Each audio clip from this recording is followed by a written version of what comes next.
Do you think that rap artists are becoming a hazard? Do you think it's the most dangerous? I think somebody said that. I think it was Jim Jones actually.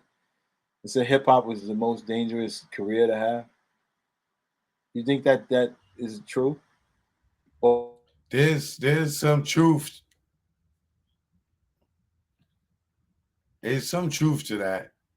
With Jim saying that it's a dangerous job because you gotta think it's like ignorance teaching ignorance. You know, when we was coming up, the Tupac Biggie thing, you know, was ignorance. You know what I'm saying? It was really no real beef. These niggas really was friends. You know what I'm saying? And but but the the attention that they got from the propaganda uh fueled a whole genre of people feeling like they got to disrespect people to make their name known because they see that the popularity comes from conflict with somebody else or beef. So the 50s the 50 cents how to rob comes from the Tupac Biggie beef. You know, just the whole concept that I'm gonna say a bunch of shit instead of going at one nigga, I'm gonna go at 100 of them. You know what I'm saying? Just to get the attention. You know, and then people see that it worked for 50, and then he gets successful, and he has this big career. And now these young ones that's coming up off of that, they see Tupac, they see the Biggie Ja Rule thing. Now, next thing you know, we got drill music. Or we just gonna kill every and nigga in every song and everything. And that genre of once was spawned as gangster music from NWA era that spawned into the gang banging music with Tupac thinking he a blood or MOB or whatever, and that whole thing get going into the whole gang era because after California introduced it, the gang culture to the world, New York adapted it, Atlanta adapted it, all around St. Louis, some of them already had gangs too, Chicago, so now the gang culture is popular mixed with the beef and this shit. Now you got Bloods and Jim Jones and them niggas running around acting like they Bloods and shit. You know what I'm saying? Even when he started it, niggas was clowning him for it. But then you got a whole bunch of dudes that pick up on this culture. Now they all Bloods and Crips, this, that, and other. To now, to me, it's like the crack era again. But instead of them getting ready to wipe out all the crack dealers, they getting ready to wipe out all the gangs with the Rico. You know what I'm saying? So it's like, all right, we gonna promote this gang culture in the music. We're gonna make it popular. All these kids gonna get infatuated. They all gonna join, and then we're gonna lock all their asses up. You know what I'm saying? So I believe that this new era of hip hop, the drill, you got to come in with this shit beefing with somebody. Everybody ain't playing that goddamn game. And even if they aren't the type that is going to do something violent, they're going to be peer pressured into doing something because this nigga's on Instagram, TikTok, YouTube with a video talking about F your mother or saying the most blatant, disrespectful stuff that he could say for you to attack him. And then you attack him and then you go on Instagram and like, yo, we did this, we did that. And it's like, it's self-destruction. 2022. That's what I believe. They just gonna kill each other up. do you think it's fair for Empire Records to get the label of the distribution company is profiting off of the insurance of their rappers that are getting murdered? Do you think that that's a fair um, idea, um, or do you think it's a truthful statement? Like, what is your opinion on that? look at taking out insurance policies on their artists to make sure that they can recoup their advances and make sure that they can be profitable either way? Yeah. I mean, I feel like I'm not gonna fault them because it's a business. You know what I'm saying? And nigga, you don't buy a car and don't get insurance. You know what I'm saying? If you invested in a person, an artist, a property, you want insurance on it. Now, if the climate of the music business is uh if I put out a rapper, he might get killed. Are you gonna fault them for getting the insurance policy when it is a damn near 65% chance that if they create drill music that they're gonna get killed? No. You know, uh, is he probably making more money off of insurance from the artist getting killed? Yeah, he probably making more money that way than selling records. Yeah, I believe he probably is at this point. There was remember there was a funeral home. I can't remember back in the days that was killing. The business was slow, so they would hire people to kill people to up the business for the funeral home. They was killing people to make money. Business strategy, right? We need injection of sales. How do we put more bodies in caskets? I mean, the only way to do that is to increase the crime rate and to get same way like privatized prisons. You know what I mean? Um, the more people we can lock up, the more money we can make from the government because now we are servicing a higher volume of clients. You know. So choke, man, we've been on here and at this for a minute. Um, what is there? What are you currently working on? What can we support right now? Thank you guys for joining Behind the Records and also Choke No Jokes live on Instagram and on YouTube. Um, what is it that you got coming up? What can we see you and support you in? And we appreciate the new look, the new Choke No Joke executive look. And share with us some of the projects that we should look forward to coming out of your company. Well, right now, I'm shooting some pilots that I don't want to say yet. Um, but I'm shooting some pilots. I got uh not no black people reaching out to me.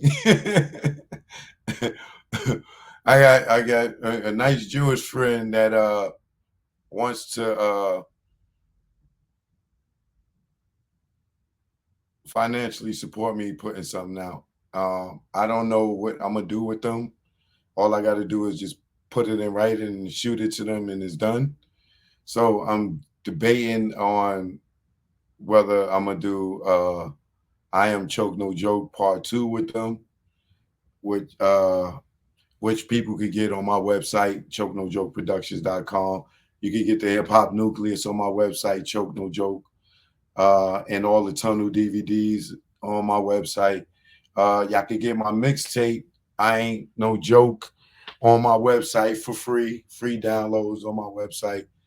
My album Learn from Mistakes is on iTunes, Google Play, uh, iHeart, Apple Music, Spotify, all those digital platforms. Um, but I don't, Rob. I don't. I don't like talking about what I'm getting ready to do. I've done some stuff that I know that's going to air on TV sometime next year. But I these niggas be hating so much, Rob. I don't never talk about what's coming up, what I'm doing, because I learned not to do that because like with BET asked me to produce um the 50th anniversary of hip hop. Connie Orlando and Jamal I forgot Jamal's last name real quick, but they called me. We had talks on the telephone, this, that, and the other. Yo, Choke, we want you to produce the 50th anniversary of hip hop.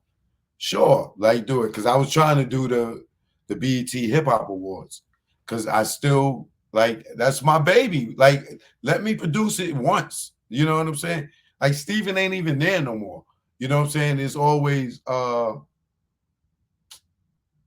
what's dude name?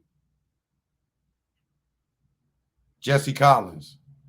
He's been doing it for the BET Awards and that. You know what I'm saying? So we have this long meeting, talk about it, this, that, and the other. Then all of a sudden they go ghost. You know, I know Connie for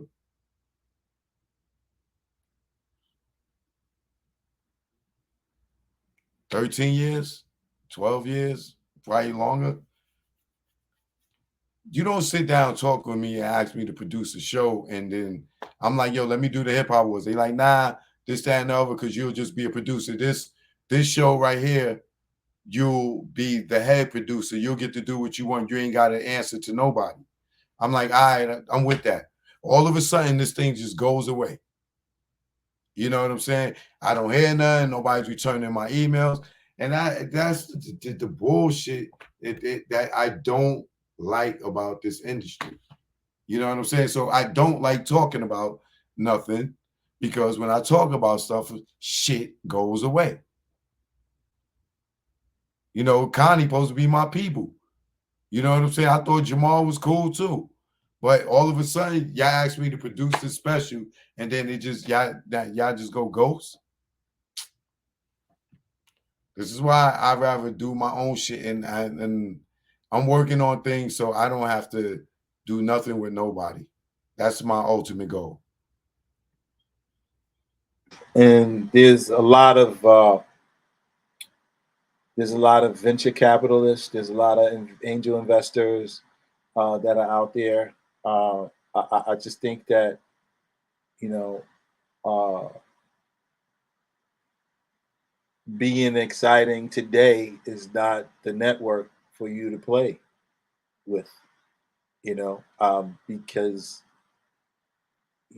they're just going to siphon your gas. You got to find someone that can put the money behind what you've been building all this time and that believe in you. You know what I'm saying? Not people that's gonna you know look at your blueprint, or it's just like me on the consulting side when people say, yo, send me a marketing plan, right? But I have no intentions on paying for that marketing plan. You know what I'm saying? So you gotta charge people for their thoughts. You know what I'm saying? If I'm even thinking about something, you know what I'm saying, you gotta pay for that. You know what I mean? Like, that's bandwidth. That has equity as well, you know. So you just gotta find someone, and there's probably someone that's not even in this industry that just care about the numbers and just say, you know, you know, what does it cost and what do I get back? Answer those two questions, and that's your guy. You know what I mean? Other than trying to go and trying to go the traditional route, and and you competing with heterophobia, homophobia, all those phobias. You know what I mean?